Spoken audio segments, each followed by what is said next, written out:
Alrighty then und damit ein herzliches Willkommen zu einer weiteren Folge Shakes of It mit mir Basti und wir sind auf EU7. Dort gibt es nämlich ein bisschen was zu tun. Auf EU7 habe ich ein unmoralisches Angebot von Sergio Kurai bekommen. Ich klicke da jetzt nicht drauf. Es ist super nice geschrieben und sie würden mich gerne natürlich im Gemüsegarten auch haben. Hashtag Content Creator so stark. Der El-Chefe würde mich wohl sehr vermissen und Dorsa auch. Das ist echt super nett und cool. Hat mich auch berührt, dass man auf diese Art und Weise sehr cool abgeworben wird. Aber ich muss jetzt offiziell halt an der Stelle sagen, dass ich das Angebot leider erstmal nicht annehmen kann, denn ich bin ja von Apple Pay quasi mehr oder weniger, hier ist er übrigens, der Sergio, auch schon 186. Es ist keine Place to Watch, machen wir aber wahrscheinlich morgen. Ich bin ja von Apple Pay sozusagen gelieft. Einerseits aufgrund Gerüchten, die da waren, beziehungsweise eben Situationen, die wohl einige Spieler dort betroffen haben. Auf der anderen Seite war ich aber auch inaktiv an Tag 2 oder 3 und bin dann sowieso gekickt worden. Von daher passt das. Und bin dann zu den Tactical Bunnies gestoßen. Ich wollte ja bei einer vermeintlich kleineren Gilde mitspielen. Und ich passe hier halt super rein vom Level. Mittlerweile ist Natu sogar über mir. Da kam noch ein neuer, der Delnik hinein. Und ansonsten aber kann ich hier mit meiner Spielweise natürlich auch sehr viel helfen. Und die Tactical Bunnies sind im Moment deutlich schwächer, auch als der Gemüsegarten. Und in dem Aspekt her sehe ich da jetzt keinen Wechsel. Ne? Diese Entscheidung ist nicht gegen Sergio Kurai oder dem Gemüsegarten, sondern eher für die Situation Tactical Bunnies. Seitdem ich da bin auch, ist das wirklich auch ein sehr nettes Team. Da möchte ich jetzt ungern dagegen stoßen. Ich wollte, und das werde ich auch eben umsetzen, mit dem Team, wenn es geht, 50 Raids erreichen und danach theoretisch sogar noch eine schwächere Gilde wechseln. Das war eigentlich mein ursprünglicher Plan, wenn ich dann EU7 noch spiele. Man könnte aber auch sagen, dass ich dann vielleicht in den Gemüsegarten noch gehe, um zu gucken, was ich dort vielleicht erreichen kann, wenn die anderen Kollegen auch immer noch weiterspielen. Also sprich, wenn die alle auch weiterhin aktiv sind, dass ich dann eben den Gemüsegarten auch unterstütze, um zu gucken, wo der Gemüsegarten halt hingehen kann. Also so in die Richtung wird es gehen. Jetzt war ich aber drauf und dran, mein Char etwas zu verbessern. Ich habe dazu nämlich hier leider einen Fehler gemacht. Ich habe einen Ring eingesetzt. Hier, man sieht es. Und einen Stein reingebömmelt und Hitpoints reingemacht. Aber das ist ja gar kein Dexterity-Stein. Also hier, ne? Auf Stärke ist es gewesen. Das ist sehr unglücklich. Ich muss den jetzt auch erstmal wieder rausnehmen. Beziehungsweise hätte ich die Hitpoints eigentlich nehmen können. Aber gut, die finde ich vielleicht auch so noch. Also noch einen Fehler gemacht. Ein Fehler vom Fehler. Weil ich ja den Char auch ein bisschen verbessert haben wollte. Und ich hatte jetzt gestern mit der Gilde sozusagen das erste Dungeon-Portal erledigt.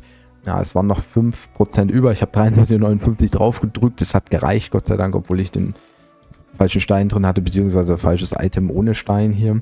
Es hat gereicht, Gott sei Dank. Meine Waffe ist halt leider nicht noch neu und ich habe keine Epic-Waffe gefunden mit Runen, weil ich mittlerweile natürlich auch die Runen nutzbar machen kann und versuche oder habe die Hoffnung eben über gewisse Portale hier auch Runen zu bekommen. Und ist natürlich klar, dass man leider dann jetzt nicht die Waffe bekommt. Also mein Krieger hat schon hier was Schönes bekommen. Ja, das erwarte ich mir jetzt auch noch auf meinen Main-Char. Das würde mir helfen. Aber im Main-Char können wir auch noch hier was reißen. Und da möchte ich jetzt einfach mal sagen, wir suchen uns vielleicht doch nochmal den Hit-Bonus, den ich natürlich schon hatte. Das war jetzt richtig dumm, dass ich das gekauft habe. Ich gehe mal lieber hier rein. Vielleicht kriegt man ja durch Zufall auch ein Epic. Wäre auch fett. Ja, 4% Schaden. Das mehr Schaden. Ja, das kann man eigentlich fast schon mitnehmen. Aber da braucht man es natürlich auch. 3% hier, 4% da. Die Bohne und noch mehr. Und einmal Hitpoints bekommen ist nicht schwer. Ja, so, das kann jetzt sich nur noch um Stunden drehen. 500 Pilze später habe ich dann nochmal 2% Hitbonus gefunden. Mit dem erweiterten Leben die Chance, diese Zauberfee zu schlagen, war sowieso schon gegeben auf EU7. Und jetzt müssen wir einfach mal hoffen, dass wir den jetzt auch schlagen. Endlich nice. Ich habe schon gesehen, wir kriegen wieder einen Ring leider. Ich hätte gerne lieber ja, keinen Ring, sondern was anderes. Aber gut. Nehmen wir ihn halt rein und machen das ganze Spielchen hier nochmal. Es ist jetzt nicht mega effizient, aber wir können es machen. Und ja, es war ein schönes Level-Up. Ein schönes Level-Up. Warte mal, bin ich von 202? Nee, ich bin von 223 hoch, oder? 224, gut. Ja, wollte gerade sagen. Der nächste geht halt auch definitiv. Und vielleicht gibt er mir ja eine Waffe, das wäre jetzt mega fett. Da könnte man noch mehr machen. Und es kommt jetzt ja bald das Halloween-Event. Da sind wieder sehr, sehr viele Events am Start. Und dort werde ich natürlich sonst auch nochmal mich ein bisschen equippen und versuchen, noch ein paar Level zu machen. Der war jetzt schon knapp. Und perfekt, 228. Und ein Helmchen. Das Helmchen ist ganz nice, weil er hat eine Rune und vor allen Dingen hier auch schönes Upgrade. Also die 5 Attribute, die stehen mir hier ja richtig gut. Und jetzt haben wir einen mehr, wo wir eine Rune drin haben. Ja, also das heißt nochmal 2% Hit-Bonus können wir uns gönnen. Ja, und ja, bei der Waffe natürlich durch die Level-Ups letztendlich jetzt wäre man in der Lage, auch natürlich eine schöne neue Epic-Waffe zu finden. Aber das werde ich dann, wenn ich sie halt nicht gedroppt bekomme, über die, vor allen Dingen über den Tower. Also da wäre da jetzt auch noch was möglich, sage ich mal, ne? Dann geht's halt nicht. Ja, dann können wir das nicht machen. Also hier muss man wieder aufpassen. Na genau, das ändert sich nicht. Da wäre die Chance, nochmal eine Waffe zu finden. Und wenn wir sie nicht kriegen, dann sei es halt drum. Dann hole ich sie mir dann am Wochenende am Event. Also so wird es laufen, ja. Es geht vielleicht noch was in der Lichtwelt, was Kleines. Der wird jetzt wahrscheinlich noch nicht gehen. Müsste ich mir bei SF Game Tools anschauen. Bei denen, der könnte noch möglich sein. Und ansonsten haben wir auch noch eben in der Schattenwelt noch ein bisschen was, beziehungsweise auch den Twister voraussichtlich verfügbar. Ja. Also in der Schattenwelt macht es jetzt Sinn, zumindest auf Etage 5 zu gehen, damit wir die Chance finden, auch den nächsten, ja, das können wir auch machen hier, den nächsten Schlüssel zu finden, um wieder etwas zu reißen. Wir können auch hier wieder Attributierung kaufen. So, gerade bei 5 Attribute Epics ist es auch nicht schlecht, wenn wir das machen. Schöne Upgrades. Dann hoffen, dass wir hier auch noch weiterkommen. Das sieht gut aus. Da haben wir etwas für die Kundentunde bekommen. Auch die freut sich natürlich über Runen, Items mit Runen, damit wir auch dort Hitbonus erwerben können. Ja, das mache ich jetzt natürlich erstmal auf den Main. Und wenn das voll ist, können wir das dann auch auf dem Nicht-Main-Char machen. Den Unmain-Char sozusagen. Und dann schauen wir hier auch nochmal in den Alligator rein. Gehen auf Etage 5. Vielleicht schaffen wir dann Level 229. Jetzt wieder eine Waffe, aber Eieiei. Leider kein guter Schaden. Kein guter Rechts-Raus-Schaden. Aber ich nehme sie einfach aus Prinzip jetzt mit, weil sie eben auch mir eine 4% Schadensrune mitgibt. Also an sich ist es schon eine Verstärkung. Ich könnte natürlich auch einen besseren Stein einsetzen mittlerweile. Aber ja,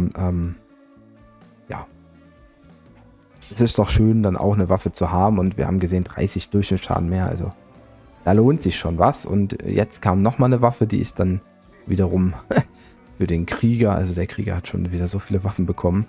Da hätte ich schon wieder warten können. Aber 229, das ist gut.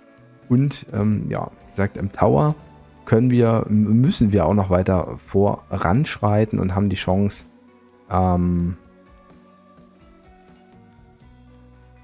dort auch noch ein paar bessere Items zu bekommen vor dem Event. Ja, ich muss jetzt mal gucken, ob wir hier den Magier auch besiegen. Das sieht gut aus. Und das Gold nehmen wir natürlich auch mit. Und bevor wir jetzt die nächsten Abenteuer spielen, ist das gut wegen dem höheren Gold-Bonus. Also es macht schon alles irgendwo Sinn. Das ist jetzt auch ein Upgrade, was ich mal ziehe bei plus 32. Ansonsten nehme ich jetzt nicht immer jedes Upgrade mit. Aber plus 32 in allen Attributen, das ist schon okay. Das kann man machen. Ja, uns fehlen ja auch noch ein paar Steinchen, haben wir gesehen.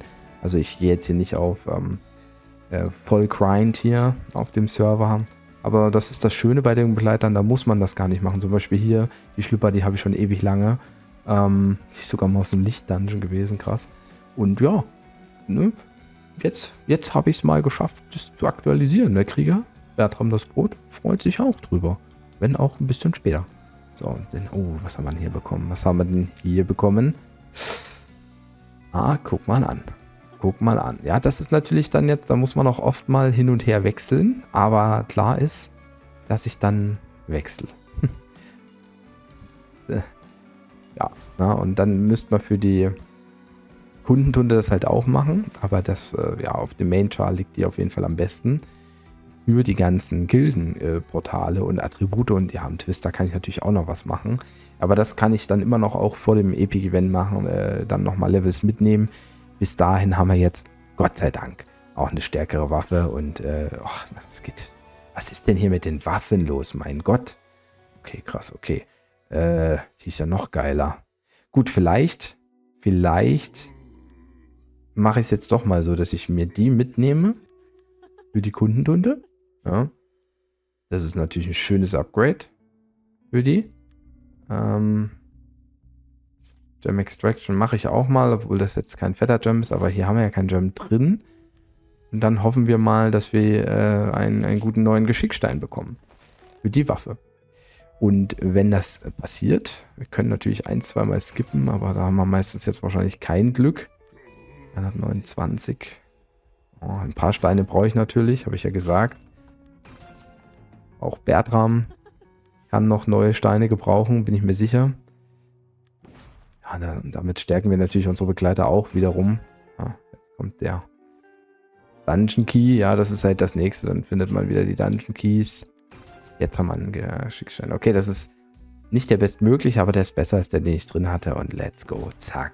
Und auch dort haben wir zum Event am Wochenende wahrscheinlich die Chance, noch mehr Steine zu finden. Also deshalb will ich das jetzt auch nicht übertreiben. Aber der Char, der hat sich jetzt schon ein bisschen gestärkt. Und ich gehe noch im Tower heute ein bisschen was weiter und ansonsten nicht mehr viel. Ich will mir gerne noch was aufheben. Wir können auf jeden Fall hier mal reinschauen, beziehungsweise wir skillen jetzt erstmal noch. Ich gehe aktuell sehr viel auf Damage. Also bis 2000 wollte ich dann erstmal mein Main-Attribut chillen. Ja, nice, es reicht genau. Perfekt. Und dann, wenn man dann mal Ausdauer nachziehen, das ist natürlich ganz klar. Aber jetzt so für diese Portalgeschichten, wenn man dann halt ausweicht, dann ist es geil. Was heißt ausweichen? Kann ich ja gar nicht. Wenn man sich aber revives, ist es geil, dann halt viel Schaden mitzunehmen. Und das war sehr knapp. Das war sehr knapp. Schauen wir mal, wie es im Gildenportal aussieht. 10% wäre wichtig. Hier wurde schon ein bisschen was vorgearbeitet. Ich Banana hier, Barbie Doll, 10 Millionen Damage, 17 Millionen Damage gemacht. Also es ploppen ja jetzt einige hier auf, gerade in dem Bereich, ist super. Und jetzt schauen wir uns den noch abschließend an. Und wie gesagt, dann wahrscheinlich morgen eine Players to Watch. Für, es hat sich auch zuletzt ja ein neuer beworben. Den nehmen wir dann natürlich gerne mit auf. Und bin gespannt, wie die Entwicklung der anderen Chars gewesen ist. Ein paar haben wir jetzt gesehen. Der weicht ja nur aus, Kollege. Und keine Crits. Jetzt nochmal ein Crit zum Schluss. Ja, es ist natürlich richtig belastend. Ja. Also, trotzdem, 43 Millionen ist gut. Wir sind bei 90% und NATO hat ja auch noch gar nicht angegriffen. Marty, also wir ziehen da deutlich mehr als 10% heute ab, aber nicht ein Revive. Das ist schade.